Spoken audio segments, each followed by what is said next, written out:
Hello, and welcome to another Dow's Weekly Digest. Ever notice we say some pretty strange things in the English language? I mean, if someone kind of understood a little bit about the English language and they just arrived here and they come off the street and never heard all of the countenances of English language, and you told them, hey, man, it is raining cats and dogs out there.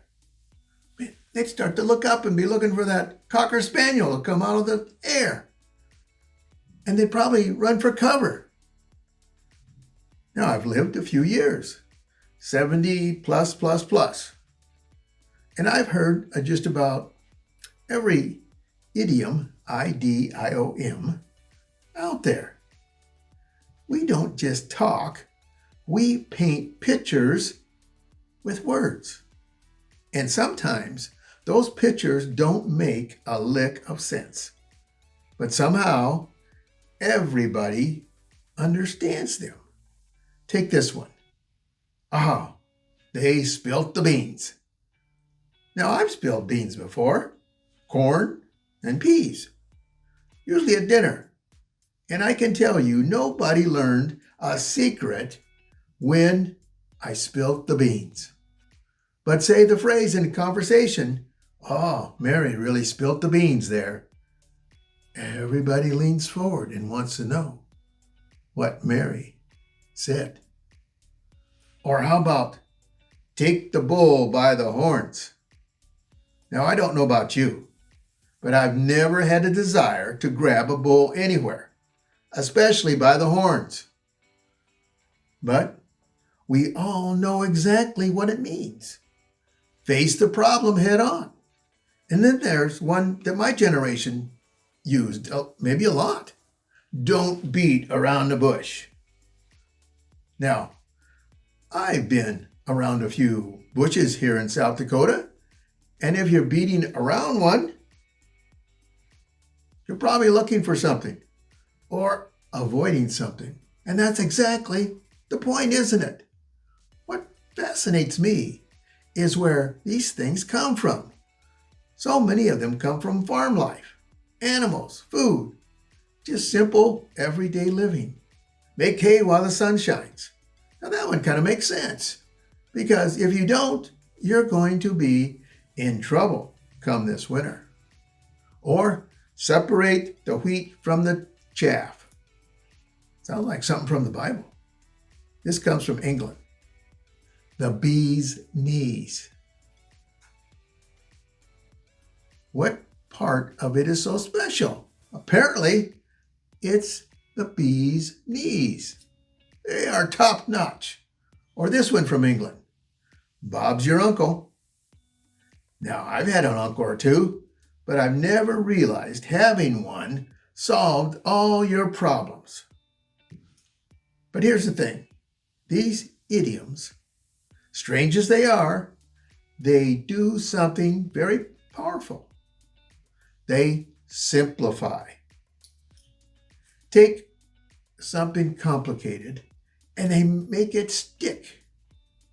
You don't have to explain a long story when you say, don't put all your eggs in one basket. Everybody gets it instantly. You don't need a lecture on persistence when you say, until the cows come home. We all know it's going to be a long time. And maybe that's why we use them so much, especially in conversations that matter.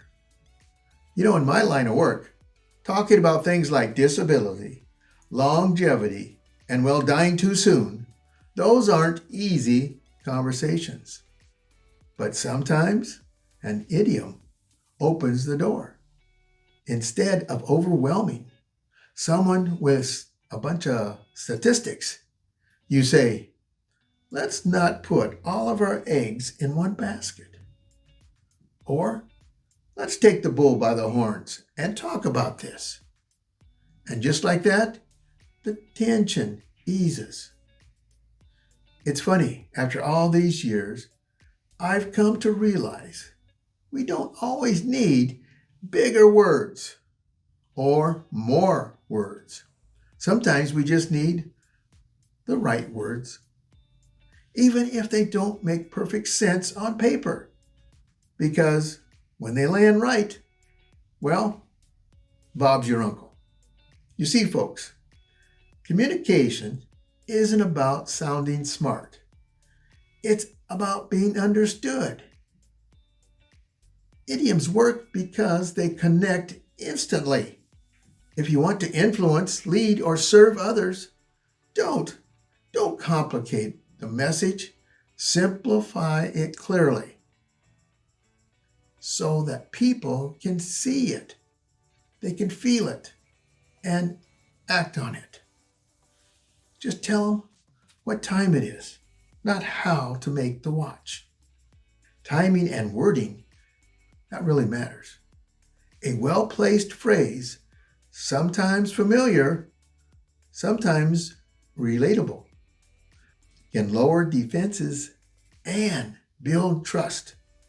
Whether you're talking to a client, a friend, or family, the right words said at the right time in the right way can turn a difficult conversation indeed into a meaningful one. And I do know this: blessed are they who ease the pain of misfortune, for they shall be called insurance agents. You take care.